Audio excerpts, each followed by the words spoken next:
ভালো প্রশ্ন করেছে। ঈশ্বর যদি আনন্দের জন্য জগৎ সৃষ্টি করে থাকে, সবচাইতে নিরানন্দের বার্তা বহন করে মৃত্যুতে,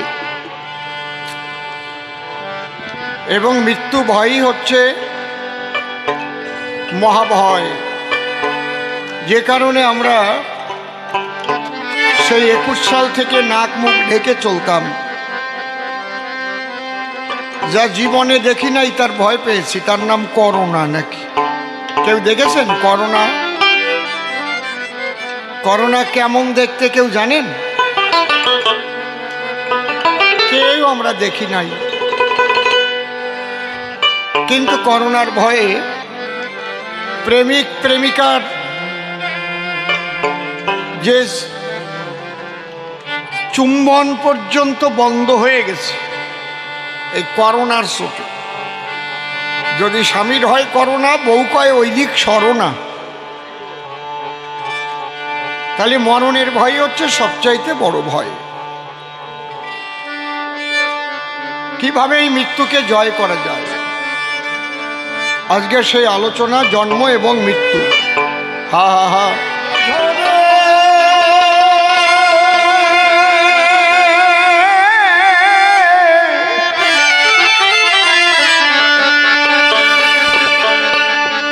খোঁজো রে মন আপন ঘরে,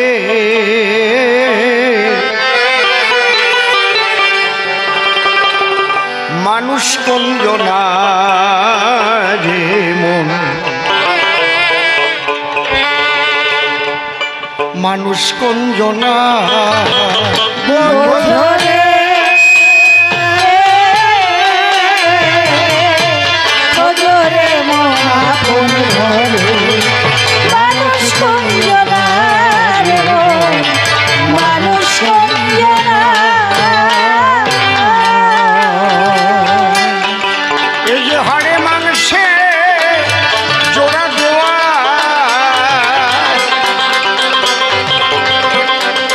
এই যে হাড়ে মাংসে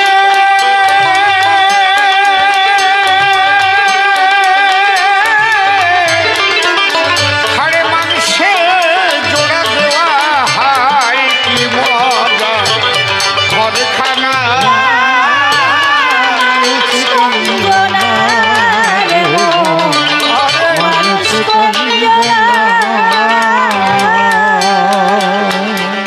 নীরব হয়ে থাকবে এ ঘর, সে না থাকলে ঘরের ভিতর, একদিনও তার খবর করবি না।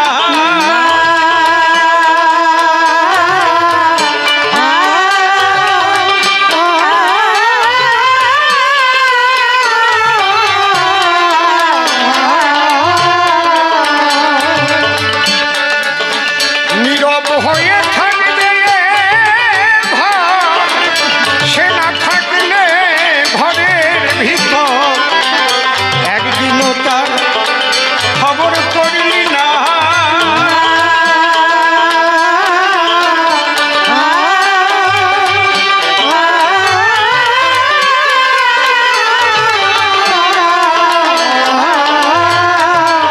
সে চলে ফেরে যখন তখন,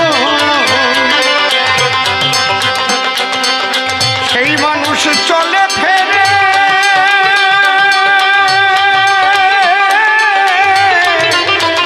চলে ফেরে যখন তখন, কথা কয় না, দেখা যায় না। মানুষ কঞ্জনা রে মন, মানুষ কঞ্জনা। রাধা কৃষ্ণের যুগল পদ্ম হৃদপদ্মে করে আরাধ্য, শুদ্ধ চিত্তে প্রণতি জানায়। মনিটরে টোন বেশি আছে। সাধুগুরু বৈষ্ণব হেরি আর যত পুরুষ নারী আমার ভক্তিপূর্ণ প্রণাম গ্রহণ করিবেন সবাই।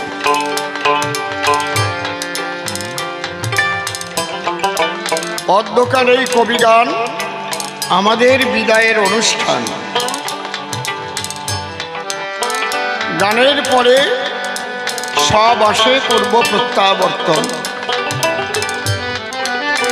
একটা কথা বলে রাখি, এই দুদিনের মধ্যে শ্রোতাবৃন্দ, ভক্তবৃন্দ বা কমিটির সঙ্গে যদি এতটুকু বেদনাদায়ক কোনো কর্ম করে থাকি, আপনারা সবাই ক্ষমা সুন্দর দৃষ্টিতে করে দর্শন আমাদের ক্ষমা করে চরণ ধুলি দেবেন আমাদের শিরে, যাতে প্রেমানন্দে হরিনাম হতে পারে কীর্তন।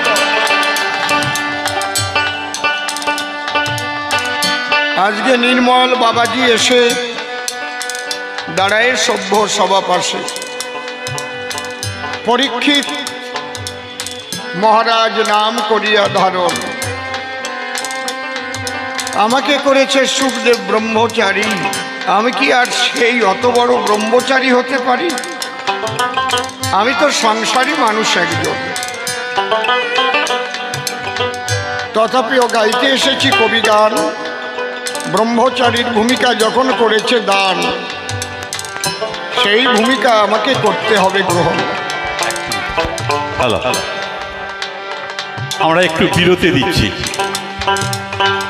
আপনারা গতকাল থেকে দেখছেন কবি সম্রাট অসীম সরকারের কবির লড়াই।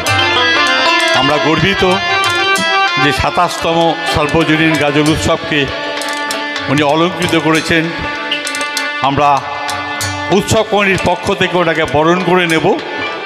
প্রথমে ওনাকে মালা পরিয়ে বরণ করে নিচ্ছে আমাদের উৎসব কমিটির সদস্য গণেশ পাল।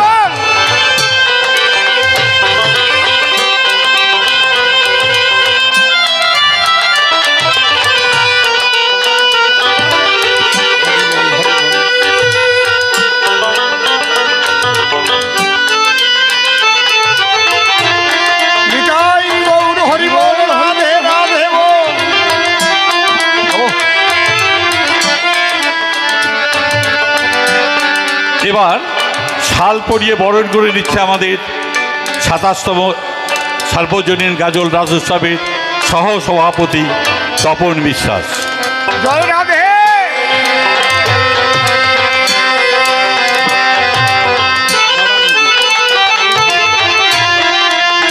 হরি বল, জয় জয় রাধা কৃষ্ণ প্রেমানন্দ হরি হরি বল।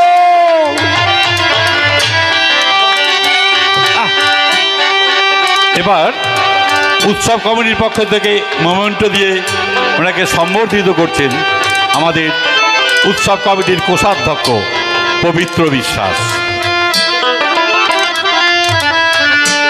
জয় রাধে, জয় রাধে, রাধে রাধে বল, জয় জয় আমরা রাধে। আপনারা সকলে করতালি ধরিয়ে দিয়ে একবার আমাদের সবাইকে আনন্দিত করুন।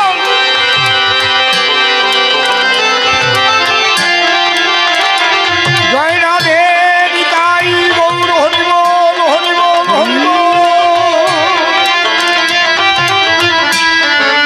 আমরা কবি সম্রাট অসীম সরকারকে সম্বর্ধিত করতে পারি গর্বিত। আসুন আমরা আবার আমাদের অনুষ্ঠানে ফিরে যাই। তবে তার আগে একটি ঘোষণা, আমাদের এই মঞ্চের বাঁ দিকের রাস্তায়, দক্ষিণ দিকের রাস্তায় যে গাড়িগুলো আছে, দয়া করে গাড়িগুলো সরিয়ে নেবেন, কারণ আমাদের ফায়ার ব্রিগেডের গাড়ি ঢুকতে পারছে না।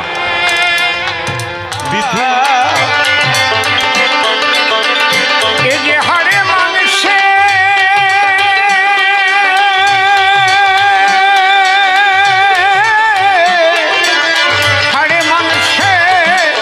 জোড়া দেওয়া হয়, কি মজা ঘরে খানা।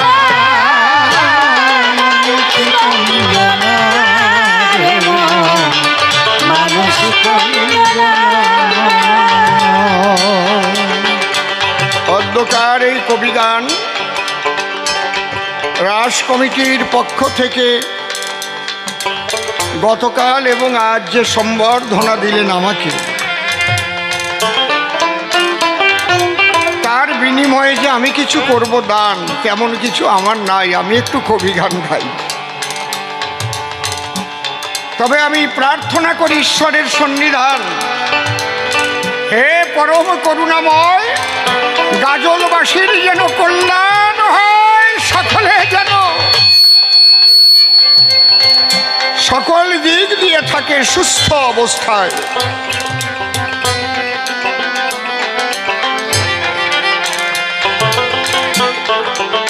জয় রাধে, হরি বলো, হরি বলো।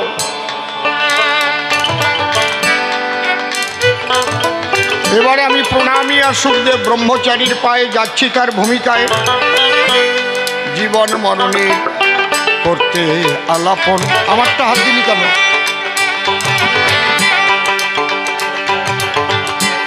মৃত্যু আর জন্ম,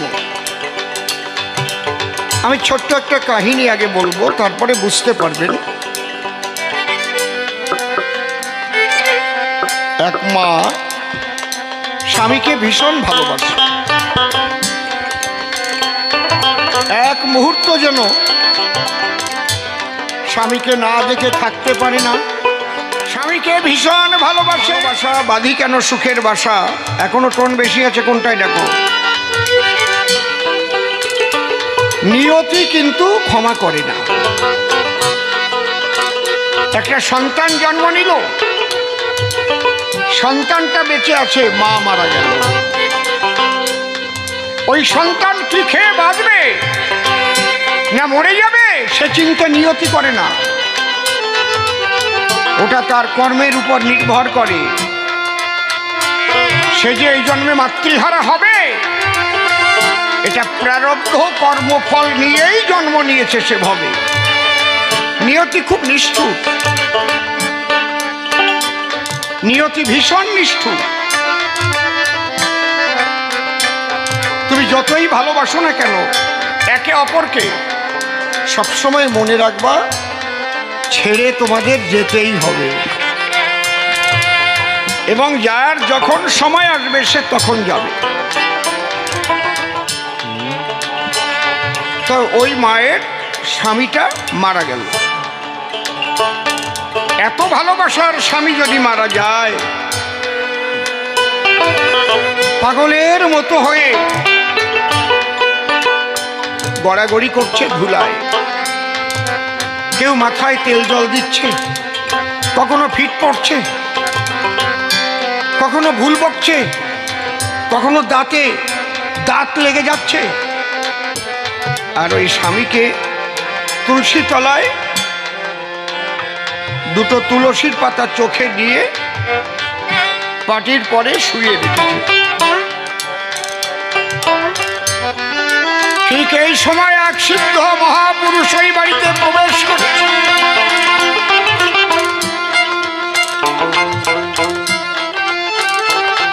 এসে ওই কান্না শুনে ডেকে বলেছে ওই মায়ের সন্নিধানে, মা, ও মা, কাঁদো কেন মা? বলে আমি কাঁদবো না, আমি কাঁদবো না। আমার ইহকালের সাথী, আমার প্রাণ ও প্রিয়তম আমাকে ফেলে জন্মের মতো চলে গেছে, আমি কাঁদবো না। সাধু তুমি কি বলছো? আমি কাঁদবো না তো কে কাঁদবে?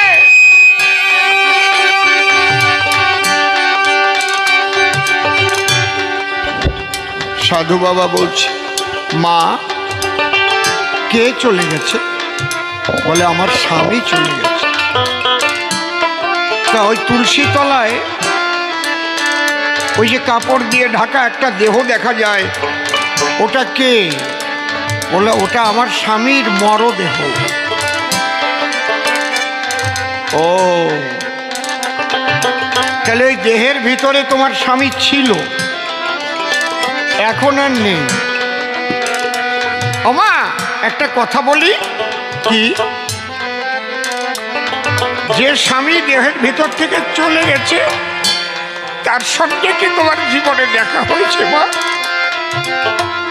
তুমি তো সারা জীবন ওই দেহটাকেই ভালোবেসেছ, ওই দেহ সুখী চেয়েছ,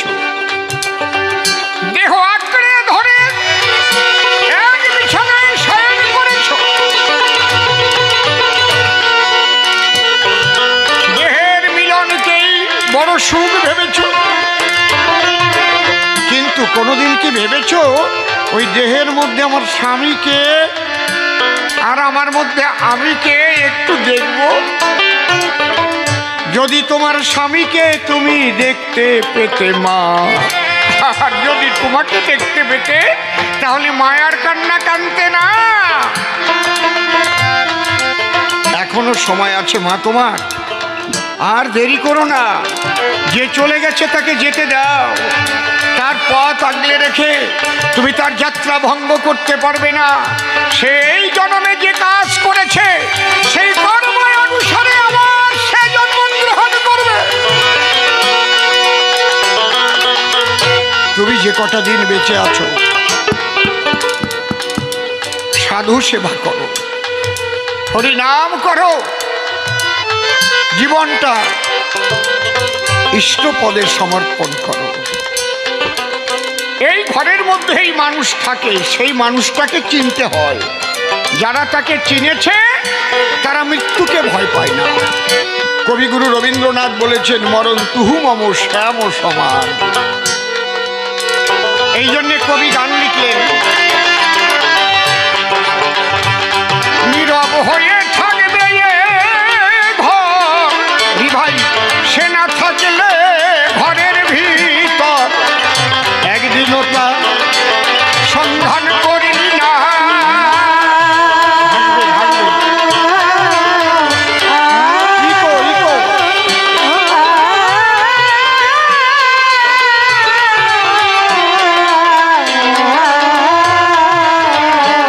নীরব হয়ে থাকবে ঘর, সে না থাকলে ঘরের ভিতর একদিনও তার সন্ধান করিলি না।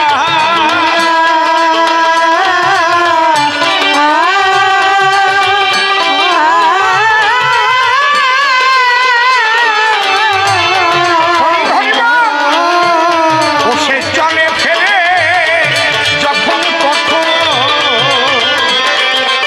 সেই মানুষ চলে ফেরে,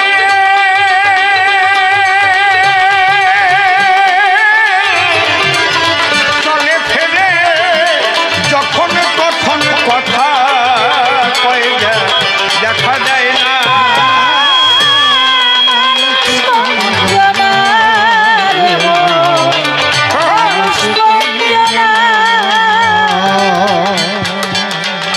বাঁচা মরার কারণ ছাড়ি ষড়রিপু পালন করি, সেই মানুষ রতন যতন করো মনা।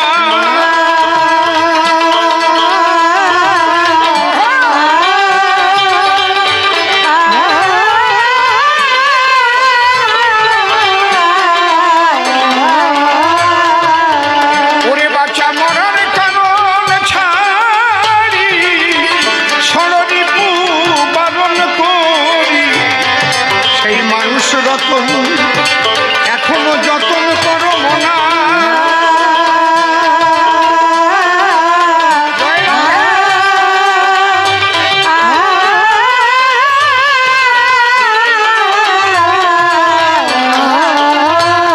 ও সে কোন ধামে বসত করে,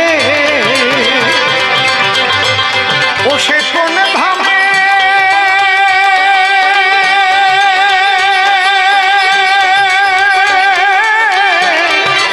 কোন ধামে বসত করে, দয়াল গুরুর কৃপায় যায় জানা।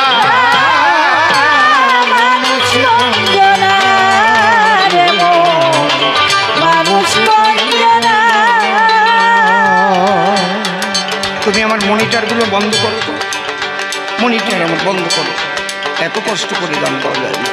হ্যালো হ্যালো হ্যালো হ্যালো, এই বড় বক্স একটু বাড়াও। হ্যালো হ্যালো, কিচ্ছু নেই বড় বক্স। হ্যালো হ্যালো, এই যে এলো বড় বক্সগুলো, শুধু মনিটর আর বাইরের চোখ দিয়ে দেখেছি। নিজে শুনতে পাচ্ছ না বড় বক্সের সাউন্ড আছে কিনা? জয় রাধে। ভীষণ কষ্ট হচ্ছে গান গাছে না। জয় রাধে, হরিবল হরিবল। এটা হচ্ছে ভেতরটা, ভেতরটাকে আগে ক্যাপচার করতে হবে তোমার।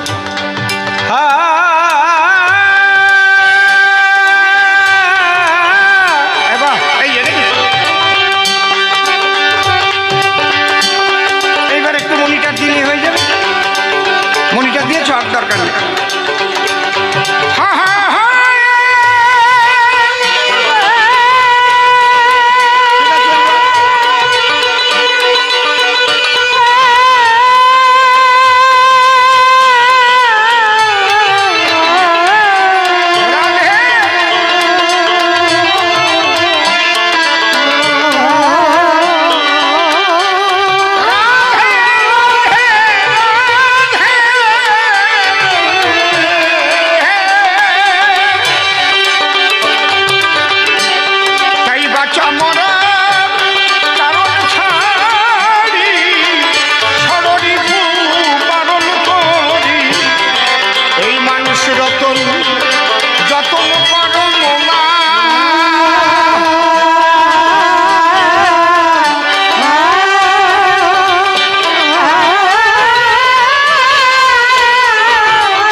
শুরু।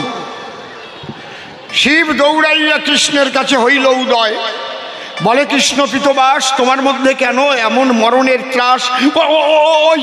ওই যে বৃকদত্ত আমার মাথায় হাত দিয়ে আমাকে মারতে চায়।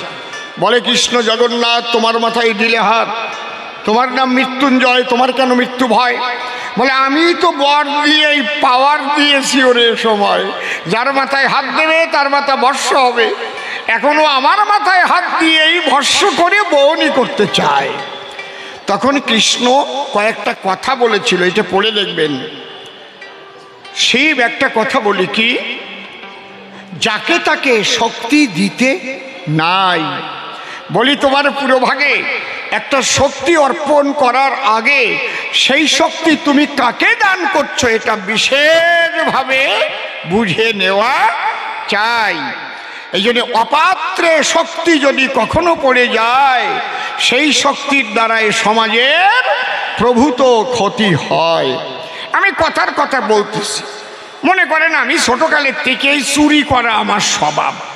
মনে করেন আগে যখন স্কুলে যেতাম ছাত্রদের খাতা কলম চুরি করতাম। মনে করেন আমার উপরে আমি নিয়ে বলতেছি। তারপরে একটু বড় হলাম, ওর গাছের আম চুরি করতাম, এ চুরি করতাম, তা চুরি করতাম, বাবার পকেট মারতাম, পকেটে টাকা মোটে থাকতো না, আলমারির যদি কোনো সময় চাবি খোলা থাকতো টাকা থাকতো না, কলসের চাল থাকতো না, চাল বিক্রি করে সিগারেট খাতাম। মনে করেন এই চোরা স্বভাব। এইবার যখন বড় হলাম লেখাপড়া শিখলাম, লেখাপড়া শিখে ব্রেন ভালো, WBCS অফিসার হয়ে গেলাম, মনে করেন তাহলে ওই যে চুরি বিদ্যা আমার মধ্যে ছিল, সেই চুরি বিদ্যাও কিন্তু WBCS পাশ করে গেল। আগে যেমন খাতা কলম চুরি করতাম, আর এখন এই খাতা কলম ধরে চুরি করে এই সমাজটারে আমি গভীর অন্ধকারে ফেলে দিতাম, ঠিক কিনা? এই জন্যে শক্তি দেওয়ার আগে বলি সবার পুরো ভাগে, যে শক্তি তুমি কাহাকে করিতেছ দান, অন্তর দিয়ে দেখো ভেবে এই শক্তি পেয়ে কি ওই লোকটা জগতের কল্যাণ করবে নাকি করবে অকল্যাণ। এই জন্য কৃষ্ণচন্দ্র ডেকে কয়, শোনো ভোলা মৃত্যুঞ্জয়, অপাত্রের শক্তি তুমি করিয়াছ দান, তবে মনে আমার আছে ভাবো আজ তোমারে বাঁচাইয়ে দেব, তুমি পিছনে গিয়ে দাঁড়াও ভোলানাথ ঈশান। শিব ঠাকুর পিছনে গেল, কৃষ্ণ দেখতে দেখতে একটা মোহিনী মূর্তি ধারণ করল, একদম নব যৌবন সম্পন্না, রূপে গুণে মহিধন্যা। একবার হেরিলে তারে কে তার চোখ ফিরাতে পারে। ওইভাবে ধীরে ধীরে দৈত্যের গোচরে গিয়ে হলো দণ্ডায়মানা। দৈত্য চোখ মুছতেছি, কি দেখতেছি? হ্যাঁ, হঠাৎ যেন আকাশের চাঁদ ধরণীতে ধরণীর ধুলাই নেমে এলো। দত্ত বলছে, তুমি কে গো একটু বলো। বলছে, আমি, আমার কেউ নেই, আমি বনে বনে বনে একা একা ভ্রমণ করি, আমি একটা যুবতী নারী, আমি খুঁজতেছি যদি আমার জীবনের কোনো সঙ্গী আমি পেতে পারি। দত্তের আর মাথায় হাত দেওয়ার কথাটা তা ভুলে গেছে। কার মাথায় হাত দেবে? তার কামনা জেগেছে ওই মহিলাকে পেতে হবে। এইটা হচ্ছে আসরিক প্রবৃত্তি নিয়ে চলে যারা, সুন্দরী রমণী দেখলে হয়ে যায় আত্মহারা। বুঝতে পারছেন? এইবার দত্ত ডেকে বলে, তাই আচ্ছা রমণী, আমি যদি তোমাকে বধূ রূপে চাই, তোমার কোনো আপত্তি আছে বলো তো? তাই রমণী তখন ডেকে কয়, তোমার মতো পুরুষ যদি আমার মতো রমণী পায়, অবহেলায় তাকে কি দূরে সরিয়ে দিতে পারে কদাচন? কিন্তু একটা কথা আছে, আমার যে পূর্ব হতে একটা প্রতিজ্ঞা করা রয়েছে যে আমার মতো যে আমার সঙ্গে নাচে, একমাত্র আমি স্বামী বলে যাব তার কাছে, তাছাড়া নয়। অর্থাৎ আমি যেভাবে নাচবো সেইভাবে যদি কেউ নাচতে পারে, আমি স্ত্রী রূপে যাব তার ঘরে। তুমি কি নাচ না জানো? কয়, ভালো জানি। তাহলে আমি নাচি আর তুমিও নাচো, যদি আমার মতো তুমি নাচতে পারো তাহলে আমি তোমার সঙ্গে আছি। সোহাগে চাঁদ, সোহাগে চাঁদ বদনী ধনী নাচো তো দেখি, সোহাগ চাঁদ বদনী ধনী নাচো তো দেখি, সোহাগ চাঁদ বদনী ধনী নাচো তো দেখি, ধনী নাচো তো দেখি, ধনী নাচো তো দেখি, ধনী নাচো তো দেখি।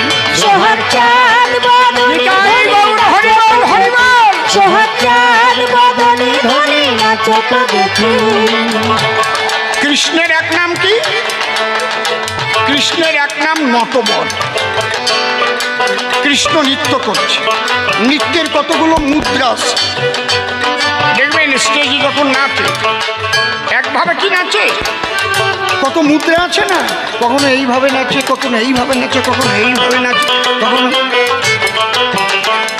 আরে নাচিতে নাচিতে কৃষ্ণ আমার জগন্নাথ, নাচিতে নাচিতে যখন মাজায় দিল হাত, ঠিক করে বাজারে বাবা,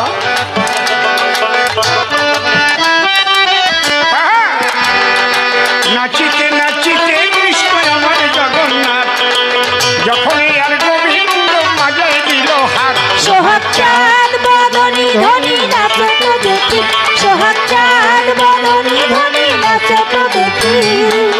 দত্ত তখন ওই মাজায় হাত দিয়ে নাচছে, কৃষ্ণ নাচছে। এখন কৃষ্ণের তো নাচার অভ্যাস আছে, আর দত্ত বেতালে নাচতেছে। কেন?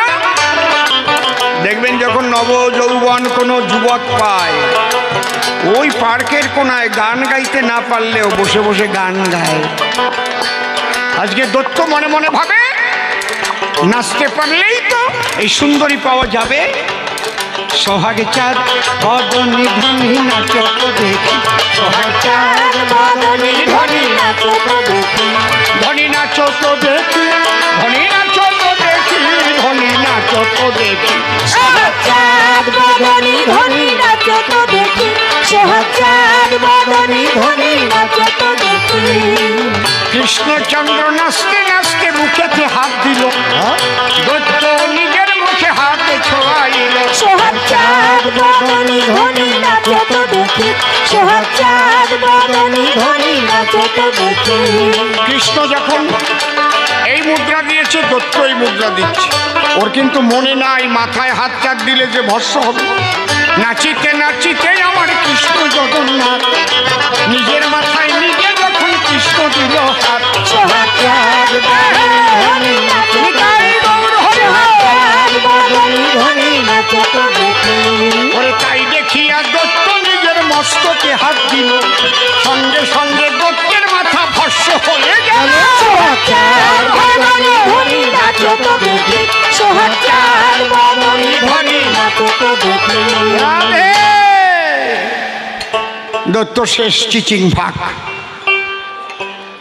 শিব ঠাকুর আমার ভোলা মৃত্যুঞ্জয় পড়ল গিয়ে কৃষ্ণের পায়ে, ঠাকুর এবারের মতো তো বাঁচলাম। কৃষ্ণ করে মানা, আর জীবনেও অপাত্রে কোনোদিন শক্তি দান করবে না। ছোট্ট একটা বর পেয়েছিল ভাই, সেই বরের সম্মানটা রাখতে পারে নাই। আর আমরা যদি অমরত্ব বর পাই, আর জীবনে কোনোদিন মরবো না, একটু মনে করেন ভাবো না, তাহলে ভগবান কেউ মানবে না। এই জন্য ঈশ্বরের হাতে ওটা রেখে দিয়েছে আমার বিশ্বের মালিক সাই। চুপ করে থাকেন সবে, আর একখানা গান হবে।